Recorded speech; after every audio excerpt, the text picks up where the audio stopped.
Hello everyone, আমি সুদীপা। আমার চ্যানেলে সকলকে ওয়েলকাম। বৃষ্টি বাদল দিনে মনটা একটু ভালো মন্দ খেতে চাই সবসময়, তাই মায়ের কাছে গিয়ে বললাম আজকে ভালো কিছু করো। কিন্তু মা বললো বাড়িতে সেরকম বাজার নেই, ফ্রিজে কয়েকটা মাছ পড়ে আছে, মাছ ভাপা খাবি? আমি বললাম হ্যাঁ, খাওয়াই যায়। তাই ভাবলাম তোমাদের সাথে শেয়ার করা যাক। বাড়িতে খুব ইজিলি এই মাছ ভাপা তৈরি করা যায়। বাড়িতে যে কোনো মাছ, ইলিশ মাছ হলে ভালো হয়, কিন্তু ইলিশ মাছ না থাকলেও যে কোনো মাছ থাকলেই হবে। বাড়িতে পোস্ত, সর্ষে, আদা, সর্ষের তেল, নুন, হলুদ, জিরে থাকলেই হবে। তারপর সাদা, কালো সর্ষে, পোস্ত, জিরে, কাঁচা লঙ্কা একসাথে একটি পেস্ট বানিয়ে নিতে হবে। একটা টিফিনে নুন হলুদ মাখানো মাছগুলো দিয়ে তাতে পেস্টটা দিয়ে তারপর পরিমাণ মতো নুন আর অনেকটা সর্ষের তেল আর কয়েকটা কাঁচা লঙ্কা ভালো করে মাখিয়ে টিফিনের মুখ বন্ধ করে দিতে হবে।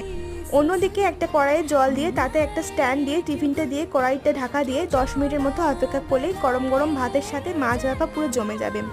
আমি মাছ খেতে খুব একটা পছন্দ করি না, কিন্তু মায়ের এই মাছ ভাপা জাস্ট ওয়াও। আজকে এই পর্যন্ত, অন্য কোনো ভিডিওতে তোমার সাথে কথা হবে। টাটা।